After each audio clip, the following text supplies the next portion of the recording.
What's going on, everyone? This is Miguel at Retro Basement, and before we get into this review of Final Fantasy Dissidia, hit that like button, hit that subscribe button, and hit that bell button to let you know when I come out with new videos.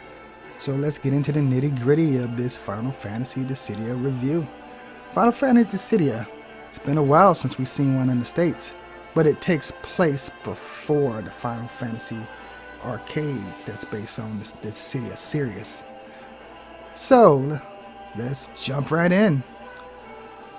It's Final Fantasy Dissidia, developed by Team Ninja and published by Square Enix and Koei Tecmo. And it shows like it's a love child between the three. It's funny that it said it was basically created by Team Ninja, but published by Koei Tecmo and Square Enix, because I feel like it has a lot of Koei Tecmo elements in there. It feels like one part warrior game, one part Final Fantasy, one part something else. But yeah, this game, let me get into the cons first. I'll let you hear the bad news. The game's story is lackluster. It's basically, you're here to save the world from deities or gods. And it's a story that we've heard over and over through the 8-bit to the 16-bit, through the 32-bit to the 128-bit, and through the current generation of consoles. This is just a common story that developers go to. It feels a little bit like Fate Stay Night, because you can summon a guardian can help you vanquish your foes as you're fighting them. There, I said it. So it feels also like a Fate Stay Night game, or Fate Zero, or you know the anime, the Fate series, because you can just summon just giant creatures to help you battle it out. But yeah, this game has its fair share of issues because the response in regards to the control is a bit slow. It feels somewhat sluggish. Like I pressed the button and it took about half a second for it to register, which can be horrible when you're playing an online or an offline game, because those few half a seconds can make the difference between life or death. And Square Enix or Team Ninja needs to do a patch on this. But this was not the only problem I noticed. I'm still having some issues finding people online to play with. It feels like the Dragon Ball FighterZ beta, which they've cleaned up quite a bit. They had trouble finding matches too. And I'm hoping this is just a day one thing where Team Ninja and Square Enix and Koei Tecmo work on a patch, release that, and it fixes that, and also fixes the sluggishness of this game, because it's sluggish. The frame rate, I can tell you, is good. I didn't feel any, issues there, or I didn't see any issues. Not feel, see any issues.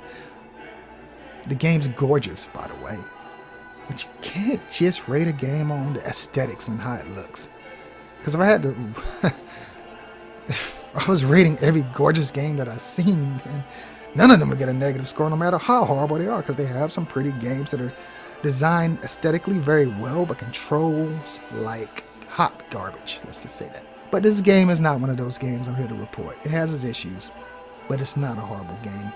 The aesthetics are lovely, the visuals, the sound of the ensemble is great. I really like the ensemble. I feel like they put a lot of time into the music of this game. And it's a Final Fantasy game. They tend to have good ensembles in regards to music. So, Final Fantasy really doesn't let down there, let's be honest. But this is a brawler. So, that's kind of weird that you see all your favorite Final Fantasy characters in one spot. 28 to be exact. And we could get download content for this, of course, depending on how it does. I don't see this game doing that great, but it might in the US. It did fairly good in Japan, over 100,000 units thus far when I looked it up, and probably more now. But that was the latest statistics that I was able to find. But Final Fantasy Dissidia, it's an interesting kind of worms. The story mode is non-existent. It's basically crap because it's not like Tekken 7 or Dragon Ball Fighter Z, where you start in the story mode, you fight it out, you get a little bit more of the story, you fight it out, you get a little bit more of the story, you get to the boss, you fight it out, you find out the end of the story. This game is designed where you fight either online or offline, then you go and redeem the memory credits that you gain from ranking up. You go and redeem those, you get a little bit more of the story. You fight some more, you go and redeem some more, you get a little bit more of the story. It's very strange. I don't know who thought about that would be who thought that would be a good idea. Unlocking parts of the story with fragments that you gain through playing on online mode or offline mode against the CPU. It's very weird. I don't remember seeing a story mode that was designed that way. I don't like it, to be honest. Let's just be honest. That's another con. I don't like the way the story mode is set up. I felt Square Enix, Team Ninja, and Koei Tecmo could have did a little bit better. Because even though Team Ninja were the developers, Koei Tecmo and Square Enix were basically the overseers as the publisher. So they should have stepped in and said, hey, the story mode, the way you have it set up, it's a little bit weird.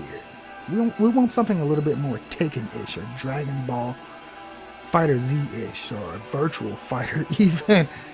I haven't seen the story mode set up like this, and that's not necessarily a good thing.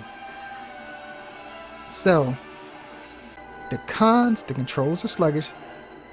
The online is still a problem right now, but then maybe that's just the early signs of things, and maybe it'll get patched. And the story mode is But the pros, the game is lovely. The music is amazing. I really like the music. I like the music. It sounds good. And it's a Final Fantasy game, so what do we expect? Their music's pretty much always on point. The other pro I would say is it plays okay. It's not completely broken. This game almost plays somewhat the same as when I played it at E3. And that was like, what, 7 or 8 months ago? But this game kind of holds a special place in my heart because it was the first game that I played at E3. Which is why, it's not directly why, which is why I'm going to assign it, even though I don't like to rate things, and I always say that on my channel. But if you're curious on where I would rate it, I'll give it a 7.5. It's not great. It's good. That's where I would rate it. It's good. It's not going to bring anything you haven't seen before in a brawler, in a battle arena style game. But I've had my share of fun playing against people online in a team. The other thing that's a bit annoying, if one of your characters die in your team, then you basically lose the match. Lose one character out of your team and the match is over. And the opposing team wins. Somewhat annoying.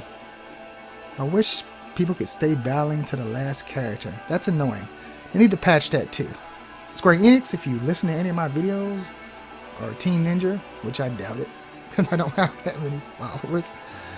But if you listen to anything, please patch these few things. I feel that will bring the game's quality up tremendously. Those are the only quarrels I have. If that's fixed, then great. If not, then basically the battle arena style, it's also somewhat limiting. I just wish there was a little bit more. But it's not a bad game. If you're a Final Fantasy fan, you will like it. You're not going to love it. If you are not into Final Fantasy, you're just looking for a fighting game, stick with Dragon Ball Fighter Z, or go buy Tekken 7, or go get Virtual Fighters, or even Street Fighters, or something like that. Because I think you'll have more fun. Get the new Street Fighters Arcade Edition, the one that Capcom re-released. Actually, I feel this game is where Street Fighters 5 used to be. And I wouldn't be surprised if another incarnation of this game is released with all the download content, some patches in the near future. If not, that'd be surprising, but it might.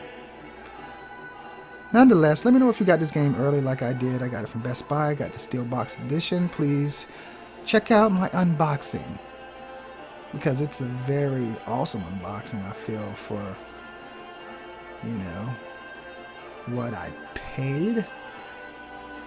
It has some little cool trinkets like the little cards and whatnot, but I still feel the game is a bit overpriced, which is another con. I felt this game should have been around $50 to $40, which is why I'm probably going to say if you can get it on sale, get it on sale. There's no rush for this because I think the price of it's going to drop like a hot rock in a month. Because I don't know if it's going to meet the expectations of Square Enix, Koei Tecmo, and Team Ninja. But we'll see. It did pretty good in Japan. And things that generally have the Final Fantasy name attached to it generally does well. Anyway, let me know what you think in the comment sections below. Remember to hit that like, subscribe, and bell button to let you know when I come up with new videos, especially that subscribe button. And join me on this journey and check out my Patreon, because I'm always listing new contests for PlayStation 4, Nintendo Switch, and the Vita, and basically any other console except the Xbox One right now. I'm not an Xbox hater. I love the Xbox. I just wish more games would be exclusive to it. We'll see. Take care, everyone. Bye-bye.